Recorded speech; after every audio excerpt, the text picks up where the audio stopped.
ಮಕ್ಕಳಲ್ಲಿ ತನ್ನ ಮಗನನ್ನು ಉಳಿಸ್ತಾರೆ. ಒಬ್ಬ ಮನುಷ್ಯನಿಗೆ ಸಂಕಲ್ಪ ಇದ್ದರೆ, ಒಂದು ಛಲ ಇತ್ತು ಅಂತಂದರೆ, ನಮ್ಮ ಗುರಿಯಲ್ಲಿ ನಮಗೆ ಸ್ಪಷ್ಟವಾದ ತಿಳುವಳಿಕೆ ಇತ್ತು ಅಂತಂದರೆ ನಾನು ಆ ಹಾದಿಯನ್ನು ನಡೆಯೋದು ತುಂಬ ಸುಲಭ.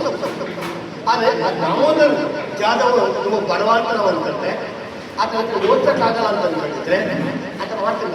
ಆ ಮಕ್ಕಳೆಲ್ಲ ಒಂದು ದೊಡ್ಡ ದೊಡ್ಡ ಹುದ್ದೆಗೆ ಹೋದಾಗ ದಾಮೋದರ್ ಜಾಧವ್ ಮಾತನ್ನು ಹೇಳ್ತಾರೆ, ಡಾಕ್ಟರ್ B.R. ಅಂಬೇಡ್ಕರ್ ಅವರು ಯಾವತ್ತೂ ಸರ್ಕಾರಿ ಗುಲಾಮರಾಗಲಿಲ್ಲ, ಸಮಾಜದ ಸೇವೆಯನ್ನು ಮಾಡಲು ನೀವು ರಾಜೀನಾಮೆ ಕೊಟ್ಟು ಬಂದು ಸಮಾಜದ ಸೇವೆ ಮಾಡಿ ಅಂತ ನೋಡಿ.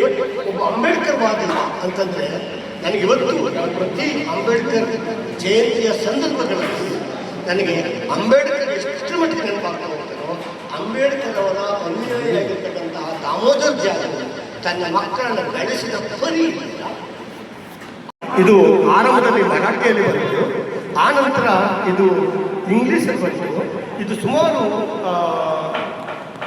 ಅಂತಾರಾಷ್ಟ್ರೀಯ ಮಟ್ಟದಲ್ಲಿ ಇಂಗ್ಲೀಷ್ಗೆ, ಫ್ರೆಂಚ್ಗೆ, ಸ್ಪ್ಯಾನಿಷ್ಗೆ, ಲ್ಯಾಟಿನ್ಗೆ, ಹೀಗೆ ಹಲವಾರು ಭಾಷೆಗಳಿಗೆ ಇದು ಅನುವಾದ ಆಗಿದೆ. ಅನ್ನೋದೇನಂತಂದರೆ ನಾವು ಬರೀ ಅಂಬೇಡ್ಕರ್ ಓದೋದಾಗ ನಮ್ಮ ಬದುಕಿನಲ್ಲಿ ಅಂಬೇಡ್ಕರ್ನ ನಾವು ಹೇಗೆ ಕಂಡುಕೊಳ್ತೇವೆ, ನಮ್ಮ ಮಕ್ಕಳನ್ನು ನಾವು ಹೇಗೆ ಅಂಬೇಡ್ಕರ್ ರೂಪಿಸ್ತೇವೆ.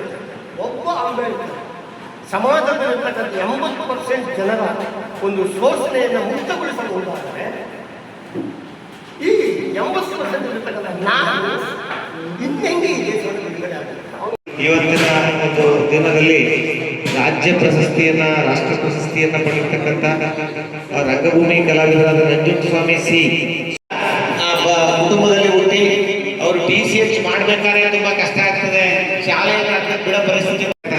ಜಯಮ್ಮ ಅವರು ಸರಳ ನಮ್ಮ ಮಹೇಶ್ ಅವರಿಗೆ ಸನ್ಮಾನವನ್ನ ದಯಮಾಡಿ ರಾಮಯ್ಯ ಅವರಿಗೆ ಅವುಗಳ ಬಗ್ಗೆ ನಮ್ಮನ್ನು ದಿನನಿತ್ಯ ಗಮನಿಸ್ತಕ್ಕಂಥ ಗ್ರಾಮೀಣ ಪ್ರದೇಶದಿಂದ ಬಂದು ನಮಗೆ ಎಲ್ಲ ಸವಲತ್ತುಗಳನ್ನು ಕೊಟ್ಟು ಹಿರಿಯ ನಾಗರಿಕರಿಗೆ ಇವತ್ತು ಅವರಿಗೆ ಸನ್ಮಾನ. ಹಿರಿಯ ನಾಗರಿಕರ ಕೇಂದ್ರ ಈ ದಿನದ ಅಂಬೇಡ್ಕರ್ ಜಯಂತಿಯ ಪ್ರಯುಕ್ತ